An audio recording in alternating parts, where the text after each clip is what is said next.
மீசை அண்ணாச்சி சேனல் நண்பர்களுக்கும் நேயர்களுக்கும் வணக்கம். நாம் தொடர்ந்து கிராமத்து கதைகளை ஒவ்வொன்றாக பார்த்து வருகின்றோம். நீதி கதைகள், நகைச்சுவை மிகுந்த கதைகள், கருத்தாழமிக்க கதைகளாக நாம் பார்த்து வருகின்றோம். அந்த வகையில் இன்னசென்ட் அப்படி சொல்லுவாங்க, அதாவது வெகுளித்தனமாக வாழ்வது. அதுபோன்று ஒரு கிராமத்தில் நடந்த ஒரு சுவாரஸ்யமான ஒரு கதையை உங்களோடு பகிர்ந்து கொள்வதிலே மகிழ்ச்சி அடைகின்றேன். இது மிரண்டவன் கண்ணுக்கு இருண்டதெல்லாம் பேய் அப்படின்னு சொல்லுவாங்க. அந்த மாதிரி ஒரு கதை.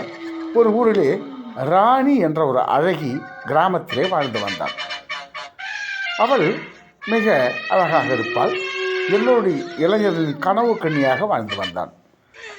அவள் ஒரு நாள் திடீரென அகால மரணம் அடைந்து விட்டாள். அவளை ஊரில் ஒதுக்குப்புறத்துள்ள கல்லறையில் புதைத்து விட்டார்கள்.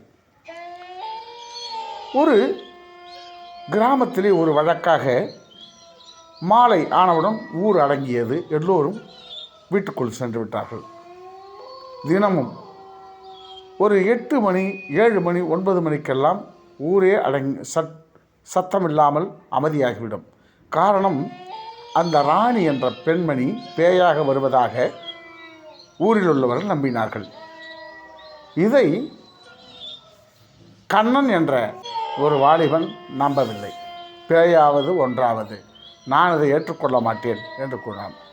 அப்பொழுது 4 நண்பர்கள் அவனுடைய மற்ற 3 நண்பர்களோடு கலந்து ஆலோசித்தார்கள். என்னது, பேய் நம்ப மாட்டேயா? பேயெல்லாம் இருக்குடா, நான் நம்ப மாட்டேன்டா. சரி, அப்படியானால் நமக்குள்ள ஒரு பந்தயம். உடனே கண்ணன், பந்தயமா? நான் தயார், எதாக இருந்தாலும் சொல்லுங்கள்.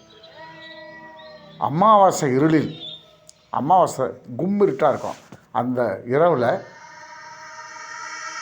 ராணியுடைய கல்லறையில் கண்ணனாகிய நீ போயிட்டு ஒரு குச்சி அடிச்சுட்டு நீ நைட்டு திரும்பி வந்துட்டீங்கன்னா பேய் இல்லை, நீ பேயில் நம்புறேன்னு நாங்களாம் நம்புகிறோம் அப்படி என்று 4 கூறினார்கள்.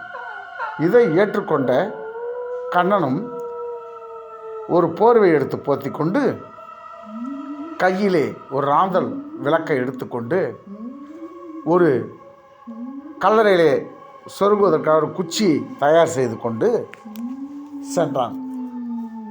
எல்லோரும் தனியாக சென்றான். சரியாக இரவு 12 மணி. நரியெல்லாம் ஓடமிடுது அப்படி என்று இவனுக்குள் ஒரு பதட்டம். ஆனாலும் தைரியமானவன் அல்லவா, கல்லறைக்கு சென்றான். அந்த குச்சியை அடித்தான். திரும்பினான். பிடித்து இழுப்பது போல, போர்வை பிடித்து இழுப்பது போல இருந்தது. உடனே மயங்கி விழுந்துட்டான். 4 நண்பர்களும் செய்வதறியாது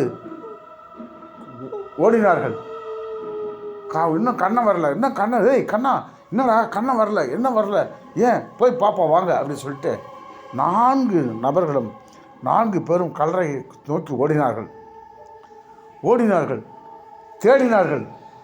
அங்கே கண்ணன் போர்வையோடு போர்த்தி கொண்டு மயங்கி கிடந்தான்.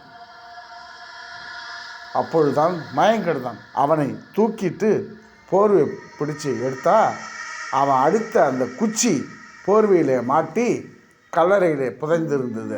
ஆகையால் போர்வை எடுக்க முடியலை. அதுவே அவனை பிடித்து இழுத்தது போல் இருந்ததாக கண்ணன் உணர்ந்ததால் அவன் பயந்து, பேய்தான் நம்மை பிடித்து இழுத்து விட்டது, பயந்து விழுந்து மயங்கினான். அப்படியானால் பாருங்கள் தோழர்களே, பேய் என்று இருக்கிறதோ இல்லையோ, ஆனால் மிரண்டவன் கண்ணுக்கு இருண்டதெல்லாம் பேய் என்று சொல்வார்களே, அந்த வகையிலே அந்த போர்வையை தெரியாமல், அவன் அறியாமல் போர்வை மீது குச்சி அடித்ததால் அந்த குச்சிக்குள், அந்த கல்லறைக்குள் அந்த போர்வை மாட்டிக்கொண்டது. ஆகவே அவன் எழுந்திருந்த பொழுது துணியை பிடித்து யாரோ இழுத்தது போல அவனுக்கு தெரிந்தது. இதுதான் காக்கா உட்கார பனம்பழம் விழுந்ததுன்னு சொல்லுவாங்க. இந்த பிரபஞ்சத்திலே பேய், பிசாசு, கொள்ளைக்காட்டு பிசாசு என்ற வதந்தி நிலவி கொண்டுதான் இருக்கிறது. ஆனாலும் தைரியமும் நம்பிக்கையும் தான் மனிதனை வாழ வைக்கிறது. நேயர்களே, இந்த கதையின் மூலமாக மிரண்டவன் கண்ணுக்கு இருண்டதெல்லாம் பேய் என்பதை பார்த்தோம்.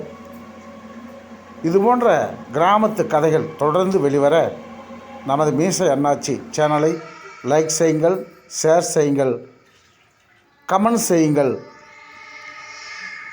சப்ஸ்கிரைப் செய்யுங்கள். நல்லது நினைப்போம், நல்லது செய்வோம், நல்லதே நடக்கும். தொடர்ந்து இணைந்திருங்கள். இது மீசை அண்ணாச்சியின் கதை நேரம்.